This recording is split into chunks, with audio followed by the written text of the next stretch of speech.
Hello everybody, welcome to the United Stand. This is your morning show on Saturday for the latest Manchester United news and transfer news. No match day today. We will be playing tomorrow, Valentine's Day. Hopefully it'll be a Valentine's Day massacre in a footballing sense against West Brom and we'll bag a few goals. But we're going to be starting off with the centre-back saga. Some quite interesting news to bring you on Jules Kounde. That Manchester United effectively have this transfer in their hands. Now, we spoke last night about Upamecano going to Bayern Munich. That puts Bayern Munich out of the race.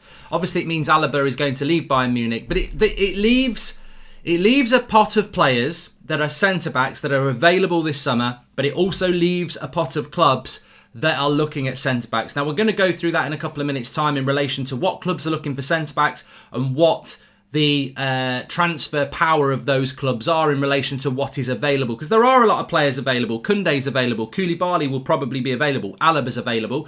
Konate will be available. Pau Torres is available. There's more. There's more. I'm sure there's more. Yeah, I think that's about it. Badiashile is another one. And Tyrone Mings. Don't forget Tyrone Mings. But in relation to Jules Kounde, there is no doubt at the moment that now Upamecano is off the list. He's gone to Bayern Munich. That this probably becomes priority number 3 in relation to centre-backs moving this summer. Alaba being number 2. I think David Alaba is a big mover, and who gets him gets a good player. But Manchester United need to, and I know this was mentioned by a few people last night, but Manchester United need to move quickly on this deal that they are going to do. Otherwise, they will end up either empty-handed or with something that is just not the quality of what Solskjaer needs. Now, I'm not going to drill the point home that I spoke about last night, that the reality is we are where we are because Solskjaer has worked a miracle this season, and also that over the last few years, this board, this club, these owners have not provided managers with their first or even second choice signing for a designated position. This needs to change. And this needs to change, I would say, on Kounde. Manchester United can lead the race for Jules Kounde. Manchester United can sign Jules Kounde if they do something they don't really ever seem to do. Be efficient, quick and decisive on a player that a lot of clubs want. Have no doubts, Madrid and Barcelona, Chelsea and Liverpool, PSG, they would all like Jules Kounde. But the reality is Manchester United are in a strong position to get this deal done if they truly are a football club that wants to succeed on the pitch and back its manager. Now, Kounde will probably be available for somewhere between, I would say, 50 and 70 million pounds. His release clause is 80 million euros. I don't think that's realistic in the current world we're living in, and I don't think Sevilla will realistically demand that amount of money. Although they could do. His contract's not up till 2024. But this is where Manchester United need to be decisive. And if what Romano said on Wednesday is true, that United haven't decided on their centre-back yet, they're going to end up with Tyrone Mings. You know, this is a warning sign. You know, there should be a meme of this. If you don't act decisively, you will wake up with Tyrone Mings. And I don't mean wake up in the same bed. That's ridiculous. But I mean Manchester United will start next season with Tyrone Mings and Harry Maguire as our centre-backs. And you know what? I'm sorry to say, a centre-back pairing of Maguire and Mings is probably going to hit a ceiling of 5th. So there are opportunities here. Happy birthday. It's not my birthday, Gabe. So thank you everybody who's saying happy birthday. This joke is probably about 3 or 4 years old. It comes up every now and again. But, you know, fair play for the crap banter. But let's carry on with the show. So, yes, I think that with Kounde, if United were speaking to Sevilla now and they were being mature about it, they were being decisive about it, then this is a deal that Manchester United could do. A lot of, I mean, even in the live comments before I went live, people were saying, he's definitely going to go to Real Madrid. Let's look at the possibilities here. Manchester United have got the money. We've definitely got the money because we were going to pay £80 million for Jadon Sancho. So we've definitely got the money for Kounde. 100% we've got the money. We've got the desire. Solskjaer wants a top-class centre-back that complements Harry Maguire. I can't think of a better player to complement Harry Maguire than a player that's not aerially strong. He's not bad in the air, but he's quick, good on the ball, and one of the best up-and-coming young centre-backs in the world. So you've got the perfect partner for Harry Maguire. You've got the funds for it. You've got the desire for it. It's our priority position. And you've got a player that's, you know, ready to take that next move. Now you've got to look at the competition. Well, the competition is Liverpool, who cannot afford that sort of money on one centre-back. They can't afford 60, 70 million on a centre-back, Liverpool. Liverpool fans will say they can do. And look, I'll never say never, because I was very surprised when Arsenal got Pepe for 70 million. It can be done, but I don't think it's the sort of deal Liverpool want to do. So I don't think Liverpool are in the race. I don't think Real Madrid are in the race. I think Real Madrid are focused on Alaba and Sergio Ramos and Varane. Varane's contract's up in 12 months and is another possibility for United, but I think he will stay, which means big money for a contract for that. Ramos, I think, will stay, another possibility for Man United, but I think he will stay. And Alaba, I think, will end up at Real Madrid, which is another outlay. So I think that puts Real Madrid out. Barcelona, I have got no money. So how do Barcelona go and spend 60, 70 million pounds on a centre-back when they haven't got any money? I think Barcelona... Well, I've done a list of what I think everyone's going to end up with, so I'll do that in a minute. So I don't think Barcelona are in the race, which leaves, to me, it leaves PSG and Chelsea, both of which are a threat. Look, I could see Kounde playing at PSG. I really could. I could see him at Chelsea. Those two are the threats. They're big threats for Manchester United. My concern with United is that this race can be won, but it's not the sort of race we like to run. And what I mean by that is United do not like doing deals. They don't like loan deals. And they don't like deals where other people are in for it because they can't control the conversation. You think about Sporting Lisbon, it was elongated conversation. Maguire and Leicester, elongated conversation. Jadon Sancho, elongated conversation, ended up with nothing, but no one else was in the race. We like to operate for a player where there's no competition, and that's where we tend to win. When there's a club interested in a player that we want, we lose. Bellingham, Haaland, there are others. When there's no other competition, we'll still take ages doing it. So I don't think United are going to get Kounde with their current approach to transfers, which is why they've got to look at where this club is, second in the league, and they've got to look at what Solskjaer wants, a top-class centre-back, and they've got to look at Kounde and say, this is a statement signing. You know, all those years ago, Ed Woodward thought he was a boss because he got Paul Pogba, but actually nobody else wanted Paul Pogba at that price. So, you know, Harry Maguire, he thought he was a boss. Man City pulled out 20 million before that.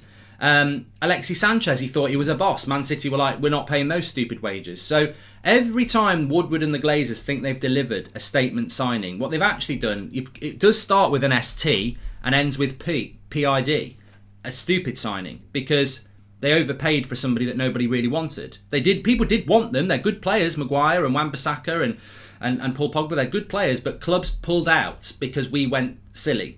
Now, this is the sort of statement signing that Manchester United can make and make themselves look very good and start to redeem their reputation in the transfer market as real players. Because we've got a bad reputation, whether it be through fan bases, the media, or actually in the industry, we are considered mid-table club in relation to transfers. If we can deliver Kounde, we deliver a player that is highly sought after with a lot of clubs, and we've got the financial power to do it, we've got the pull to do it, and we've got the requirement to do it. Do I think we'll do it? I think we have to do it. I don't think there's any excuses not to do it, but I do also think that there is enough evidence that we won't do it. But I believe we have to get this signing done. I think that if we want to take a step to the next step, you can't keep watching teams like Manchester City buy people like Ruben Diaz and Rodri and massively improve their club. You can't keep seeing Liverpool buy people like Van Dijk and Fabinho and rapidly improve their club. If you don't buy a manager their first or second choice signings, you end up always banging against a metal door without being able to get through. And this is what we need to do. United need to be working on centre-backs now. The incompetence cannot continue. Now, what I think will happen, hand on heart, what I think will happen here is that there are a number of centre-backs available this summer. And this is the worst case scenario that United need to wake up to now and swallow it up and realise how far... Well, we're behind all these clubs anyway, but imagine how far we will be when this happens. Obviously, Bayern Munich have got Upamecano. I think Liverpool will end up with Kounde from Leipzig. I think PSG will end up with Koulibaly from Napoli. I think Chelsea will get Kounde. I think Madrid will get Alaba. And I think Barcelona will get Pau Torres. Which leaves us with people like Badiashile, Tyrone Mings. There's a lot of good quality centre-backs available this summer. There's 5 good quality centre-backs available. One's gone already in Upamecano. But there you go. And they're just the clubs we know about that are looking for centre-backs. You can spell it out quite quickly. Bayern Upamecano, Liverpool Kounde, PSG Koulibaly, Chelsea Kounde, Madrid Alaba, and Barcelona Pau Torres, which leaves us with what? And every one of those players is going to be competed for. There's not going to be a centre-back that United can just roll into town for 6 weeks and piss about with the selling club. If we want a centre-back, the one thing I would say, if we want a centre-back, we're going to have to compete. We're going to have to get in the arena. We're going to have to get in the ring to fight for a centre-back that Solskjaer wants. There will not be a scenario where we get a free run at Kounde or Kounate or Koulibaly or any other centre-back. We will have to fight for it. So we may as well get in the ring soon instead of waiting and expecting. Unless you just want to go and get Tyrone Mings, which is not what we need to do. We need to do better than that. Thoughts on people saying that Kounde is too short to play in the Premier League? Does a good centre-back have to be over 6 foot? I think we spoke about this last night, Salah, and it's a load of nonsense. You don't need to be tall to be a top-quality centre-back. Cannavaro wasn't particularly tall. Probably the best centre-back in the world in his time. Do you think other teams see how weak we are in the transfer market as Dortmund did last summer and hold us to ransom over their players, says Luke? I think when we're in a one-on-one situation, yes, but I think that we could actually play this to our advantage by, moving for a player that isn't in that situation. Mr. Howland says, let Cavani go, buy Sancho for 80, Rashford and DJ at left, Tony Mason up front and Diallo, Sancho at right, and buy Kounde, sell Mata, Matic and Jesse. Mr. Howland, the fact that I've taken a long time to read that statement that you've just put out there, and thanks for the super chat, means it will never happen. You've just described too many actions for this board to do. It's too early for me to say this, but if we do 5 deals this summer, I'll be stunned. And I mean ins and outs. And you already know that one of those is probably Pogba, another one is probably Mata leaving, another one is probably Dalot leaving. I'll be very surprised if we do over 5 deals, including ins and outs. And already I can get to 7 or 8 that need to be done. So, we're not at that level. I don't think. Matt Judge out, says SL Jones. Well, I am doing a Liverpool watch along, Darren. It'll be on the That's Football at lunchtime, and I'm doing Spurs against Man City at 5:30 as well, and then back on here at 8 o'clock. So lots of content today. I think that I don't want to get frustrated because I just don't think that really serves a purpose. But I do feel that the dialogue between now and probably next September needs to be totally focused on the board. I can't keep repeating this enough. I feel that Solskjaer's hit a ceiling with this squad. He cannot take it to the next level unless the board give him the players to do that. This means a top quality centre-back and a top quality CDM in my mind, and a backup right-back. And I think that would be a very good summer for United. But they've got to be top quality. They can't, we need to shop at Harrods, not Poundland. And United, what worries me about United, to be absolutely honest with you, is Ighalo was a desperate mistake. Cavani was a desperate success, but there is Tellez was our third choice left back. Let's be honest, he was third choice left back. He wasn't anywhere near first choice. Van der Beek clearly wasn't. I think he's probably third choice as well. I don't think he was first or second. And this is the story of Solskjaer's recent transfers. After Bruno, which was a brilliant signing but desperate as well because we'd missed out on Haaland, our transfers have been pretty desperate and it needs to improve. And I think that, we focus on the football pitch and that's really important, but I think the success on the pitch is now exposing the incompetence off the pitch, the papering of the cracks. When you actually analyse our transfers over recent years, there's a lot of second, third, fourth, no transfers for managers that what they want, and this is a huge summer for us. And I feel that there has been progress under Solskjaer, but I fear there won't be any next season if we don't go out and do the deals that we need to do. And it just worries me when we hear things like United haven't decided on their centre back target yet. Well, I'll guarantee you, Chelsea, Bayern Munich, well they have, Real Madrid, PSG, Liverpool, everybody will have already decided what their top 3 are, and they'll be working on that top 3. What are United waiting for? What are we waiting for? We seem to wait for everything, and the solution is a director of football, and I'm fed up of saying, and I'm sure you are very frustrated and fed up of saying it as well. No other club really in world football allows bankers to run the transfer policy of a football club because they help you buy the club. And that's what the Glazers do. They allow bankers to run transfer policy. I mean, this is ridiculous. This is absolutely stupid. If you're If you're like Leonardo DiCaprio, an actor, are you going to get your accountant to come and fill in as your stunt double? No. You get a specialist to do the role. And Manchester United refuse, flat out refuse to innovate and specialise in one of the keyest areas in modern day football. You've got a manager who manages, you've got coaches who coach. They can recommend players, but their job really in the modern game is not to be phoning up and scouting and everything like that. We have a head of scouts, we have a manager, we have a chief executive, we have a panel. We do not have a specialist director of football, sporting director, whatever you want to call it. And it really frustrates me. Let me just get rid of these idiots. I don't know whether we've got any moderators this morning, but there's a few prats in the live comments. If we could trim them out. Can't be arsed with that. Mark, how much would Mings actually cost, says Jordan White? Well, I don't want to spend time talking about Mings, but the reality is he would probably cost around 50 million quid, which is ridiculous. I wouldn't pay 5. If Kounde is that short, it is not encouraging. We need to get the key centre-back right this time, says Anthony Johnson. Well, when people say Kounde is short, he's about 5'10". You don't need... I just think there's a myth. There is an absolute myth in modern-day sport that centre-backs and CDMs need to be tall. This is something that we are taught by Manchester United, and it's wrong. You don't need tall midfielders and tall centre-backs. You just don't. You've got Harry Maguire, who's one of the best aerial winners in the game. You don't need another one next to him. You need Harry Maguire to do his job, stop thinking he's a bloody sweeper and mark the centre forward so he can win the ball. Kounde and Harry Maguire would complement each other very, very well. You don't need tall centre-backs when you've got one centre-back who's tall. And to be honest with you, he's not bloody Lionel Messi and he ain't Bilbo Baggins. He's about 5'10", something like that. He can still head the ball.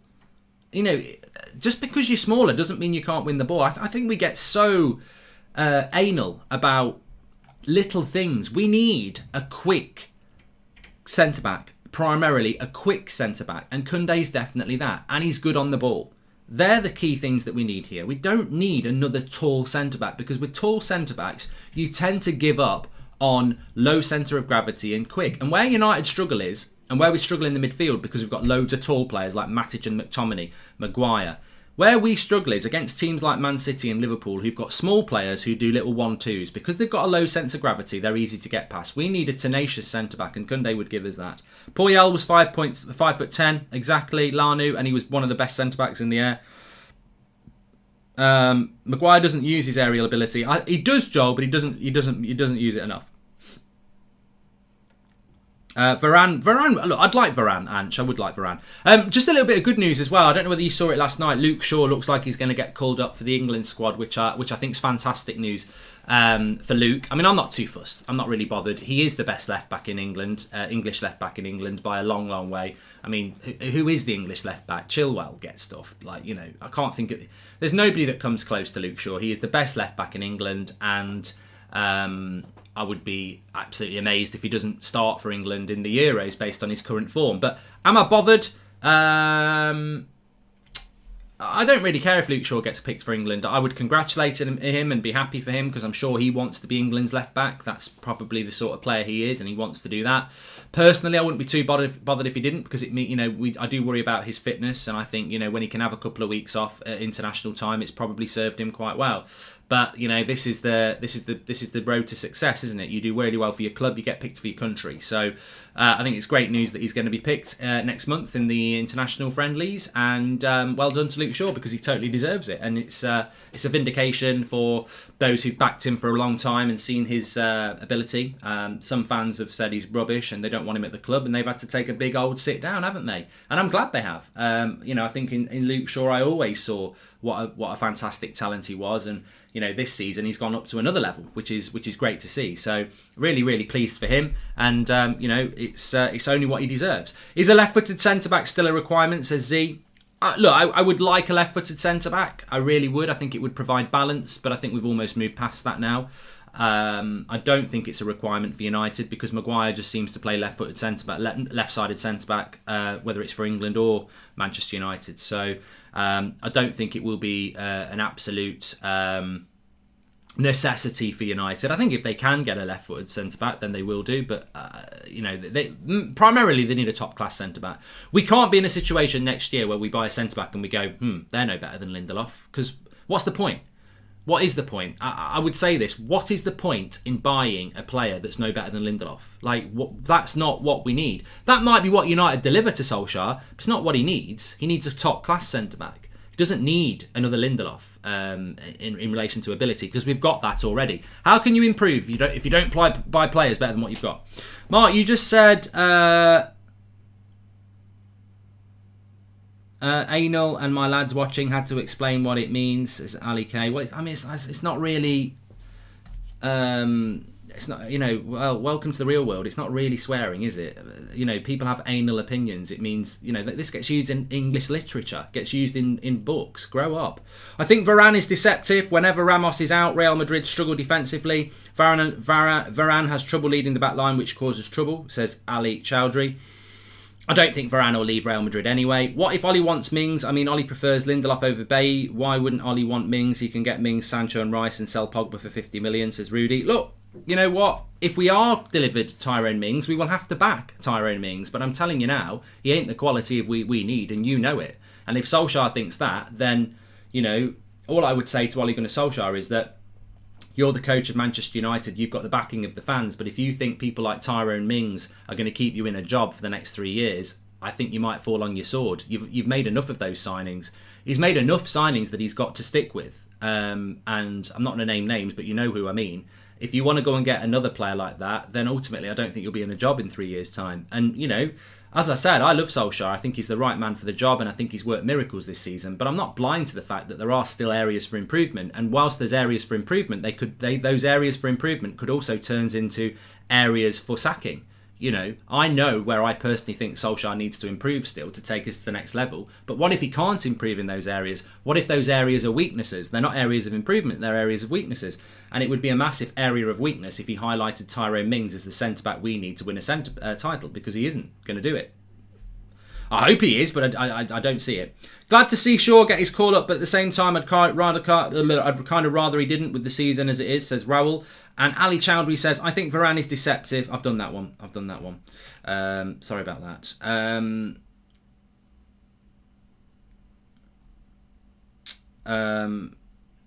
The concern with Kounde is that strikers like Dominic Calvert-Lewin will try to target him, says Lil Slams. Yeah, but you know what? I think I'm not going to dismiss people's opinion, because I think that's...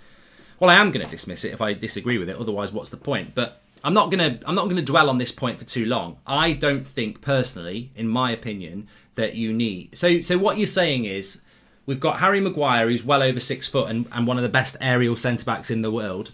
Aerial centre-backs. He is very good in the air. I don't care what anybody says. The amount of headers he wins from corners is ridiculously brilliant. It's just he can't score with them. That's the problem. But, we've got one of the best aerial centre-backs in the world, in my opinion. And you're telling me we need to go and get another good aerial centre-back. So basically you want 2 bean-poled centre-backs. This is not a partnership.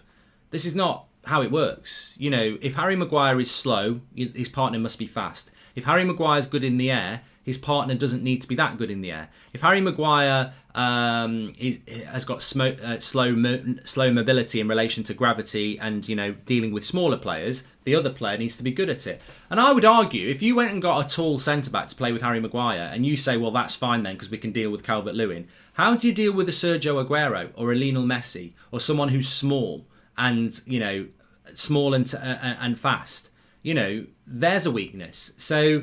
You want a partnership at centre-back. I think Kounde is the perfect partner for Manchester United. Absolutely perfect. And I think he would complement Maguire very, very well. I think we'd struggle if we played Lindelof and Kounde. I don't think you could do that. I'd agree with that. But it depends who I know a lot of you don't like Maguire, right? I accept that. But for me, I think he's the perfect partner. Hi, Mark. Could you please wish my mate Harvey a happy 18th birthday and keep up the good work, says Jack Tilsley. Happy birthday, Harvey. Hope you're doing well.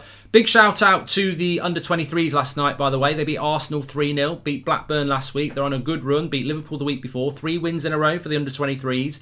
Shortire, Harvey Neville and Hugel scoring again. On Hugel, stories this morning. again about him being the next player to come up to the first team. As we know, we've seen Shortire, Hannibal and obviously Diallo now training with the first team, as we know. Hugo tipped to be the next one to go through and start training with the first team, which is fantastic news. Under 18s are kicking off very, very soon, actually, against Manchester City at that level. And got some good players coming through, exciting players coming through. And, you know, just because they're training with the first team doesn't mean they're going to play for the first team, but it's the next step. For me, you do well at under 18s, you go to the under 23s. You survive in the under 23s, you do well in the under 23s, you train with the first team, you train with the first team, you might get a few minutes with the first team, you get on the bench with the first team, you become a first team regular. I've summarised that in a few seconds, but it's very, very difficult. And we've seen Rashford do it, we've seen McTominay do it, we've seen Greenwood do it. You know, Williams has done it, but he's not in there at the moment, is he? He's not on the bench. Well, he was on the bench last game, so it's difficult. And there are other players that have done it and then disappeared. There are other players who've trained with the first team and never got onto the bench. So very, very difficult job. And it's exciting with these players that we've got. And there are players in the under 18s as well. So, you know, big shout out to them. Do I think Hugo will be playing for Manchester United in years to come? I think he has got to fill out physically. I think that's very, very clear. But the goals he is scoring at under 23 level for an 18, I think he's 18, he might be 17, is ridiculous and exciting. And a very different striker to what we've had with Rashford and Greenwood. I think Rashford and Greenwood are flair players. I think Hugo is, and you've got to have different players. And I think with Hugo, it's very early days, of course, but from what I've seen of him, he reminds me of a striker. He reminds me of a sort of, and don't take this in the wrong way, a Cavani, an Alan Shearer, a striker. Not that he's as good as Cavani, not that he's going to be as good as Cavani or Alan Shearer, but a goal scorer, a Harry Kane, a player like that, a goal scorer, a proper number 9. And that's what's exciting about him. We brought him in from Sunderland in the summer. He's scoring loads of goals, getting assists. Missed a penalty last night, but still scored. A lot of you will know the name. None of these players should have any pressure on them. And in the words of Bruno Fernandes and not in the words of me, let me just say this. Bruno Fernandes talking about the youth. I was in that position some years ago. I know it's hard, but if you work hard, are humble and understand that every time you play is a chance, no matter where you are playing, it is a chance to show you are ready or that you want to make that next step. Absolutely spot on. They have to keep their heads clean because it's easy to come into the first team and your head goes a little bit, and it's also hard when you have to go back and train and play with the other teams again. I remember when I was young, training in the first team, it's the first step. Now is the time to be humble, keep training well, doing the right things when they go back to the under 18s and under 23s, and you have to try and make the difference over there. I think it's always good for the club when we have young lads coming from the academy because it's a sign that work being done in the youth is working. I mean, I could have said that, but it will never be as impactful for Bruno Fernandes saying that. He's an icon. He should be the captain of the club. It's ridiculous that he's not. And in no way am I dismissing Harry Maguire there. He is the captain, and I hope he lifts a trophy for us at the end of the season. He will not have the captaincy taken off him while Ole Gunnar Solskjaer is the manager, and we must respect that. But look, it's not disrespectful to Maguire to say that Bruno Fernandes is the true leader of that team. On and off the pitch, his understanding of the game, his ability is just ridiculous. And I just love the man. I think he's absolutely brilliant for what we needed at this club. He's filled a void, not only on the pitch, but off the pitch. And he's absolutely spot on there. And if any young player wants to listen to anybody, listen to Bruno Fernandes, because he's absolutely spot on. You've got to be humble. You've got to work hard. You've got to take your chance. When you drop down to the under 23s or under 18s for a match, you've got to be, you've got to make a difference because you're now a first team, training with the first team. He's absolutely spot on. So I love that from Bruno. And I think that one thing that runs through Manchester United's youth setup and always run through there is that the work ethic is correct. The respect for the club is correct. And whatever you think about any of our players at the moment, you can see the work that's being put in. And of course, off the pitch, they're just young lads. They're gonna do what young lads do, of course that. But I don't think there's been any question about any of our youngsters recently having the application and work ethic to work hard at United. I mean, look at the season Greenwood had at the start. All the off-field things, not once have I thought, he's not putting the right effort in that United shirt. I think he had a difficult start to the season, and who knows why that was. But I think his work rate's always been there, and I think in the last few games, it's paying off. It would be good for United to get Kounde, but I can't see it happening, says Jake. And Hugo reminds me of a true fox in the box, like the old greats like Filippo Inzaghi, says Mr. Glenn Johnson. Yeah, he's definitely got those vibes of being a striker. Watch along for today. I think it's a 12:30 kickoff, so I'll be live at 12:15 on Mark Goldbridge, That's Football. 5'10" with a good jump can match any striker, says Jack Brown, 8'5", 8'5". There's no issues with Kounde's height. He's the best option out there. And Man United should go and get the best option out there, in my opinion. That's what needs to happen. Do you see us? This is a good question from Ant. She says, "What do you think the future for Axel Tuanzebe is going to be?" You know what? At the moment, I'd put him in the camp. I would put him in the camp of Van der Beek. I think he's got a future at the club. I think he's a fantastic talent, but I'm slightly concerned. Tuanzebe doesn't seem to be getting the game time. I think Solskjaer... I firmly believe, and I've said this before, I firmly believe that Solskjaer, a year ago, around autumn last year, was going to play Maguire and Tuanzebe. And then Tuanzebe got injured and was out for a year. I think he's come back from injury. I don't know what the situation is there with the injury. Maybe they are easing him back. I don't know. But he's not been injured again. So whatever's done there is working. He's had a lot of issues recently, as we know, off the field and on the field. There's been a couple of errors which I don't think were that big, but it might have knocked him a little bit. And I think he's a very talented centre-back. And I think if we sold Tuanzebe to a club like a Southampton, he would probably be their best centre-back over the next 5 years. But I do worry about where the game time's going to come for Tuanzebe. I think this was the season where we should have used him more. What concerns me about Tuanzebe is that we've had a season, and the end of last season as well, to be honest, where there's been a lot of scrutiny on Maguire and Lindelof. And that still is there. The general consensus from the fan base, from the media, from ex-players, is that Maguire and Lindelof ain't good enough. They're just not good enough. And yet, knowing that, we've still not given Tuanzebe or Bailly a run in the team. And we know Solskjaer wants a centre-back. So, to me, that doesn't bode well for Eric Bailly or Axel Tuanzebe, that he's got these two centre-backs that everybody knows are not ideal. And yet he hasn't tried Maguire and Tuanzebe. And he hasn't tried Maguire and Bailly above Maguire and Lindelof. And yet we know he's going to change Maguire and Lindelof. So to me, that is a concern. I want Tuanzebe to be our centre-back. I want Mengi to come back and be our centre-back. I want Brandon Williams to be our right-back. I want Garner to come and be our centre defensive midfielder. Greenwood, Rashford, Hugill, McNeil, Shortire. I want all these players to come through and be Man United first-team players. It's not going to happen, though, is it? It's not going to happen. And some of the youngsters out there who are watching might think, well, it can happen. And it might happen, and I hope it does happen. But experience that I have and many others have over the years, we had the class of 92 25 years ago. 25 years ago was the class of 92. And in the 25 years since then, you can't give me 5 players that have been top quality first team players. There isn't. There really isn't. There's been a few players, but not top level.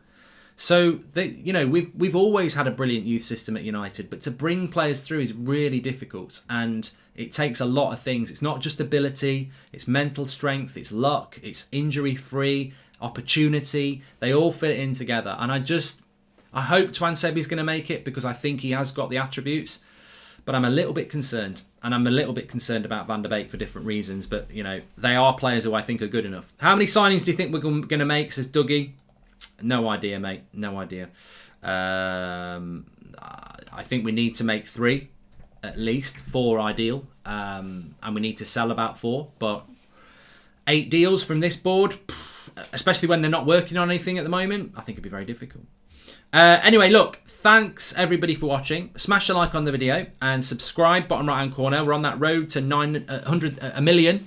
Can't even get the words out. I'll be back at 8 o'clock on this show tonight, but I am doing a watch along for Liverpool versus Leicester at lunchtime today on Mark Goldbridge, That's Football. Check it out and subscribe there. And also, I'm doing Man City Spurs. Could Spurs do it again? Could they give us a little glimmer of hope ahead of tomorrow? I hope so. Just a quick reminder as well. If you have downloaded United Stand Picks, we are giving away another £1,000 cash prize pot tomorrow for the West Brom game. 12 questions, all to do with the game. So, will United score in the first half? Will Bruno get an assist? Yes or no? Answer the questions. You'll go into the live leaderboard when the game kicks off. And if you're at the top of the leaderboard, you win the cash prize pot, which is distributed from £1,000. You've got to be over 18 to play because we're giving cash away. Terms and conditions are in the video description. Please play responsibly. If you've already downloaded it, you may as well play it because it's free to enter. If you haven't downloaded it, get on it. Good fun game to play when the game's on tomorrow, and you could win yourself some money, but you've got to be over 18 to do it. Thanks for watching. I'll see you at lunchtime on the watch along and tonight here at 8 o'clock. Thanks for watching.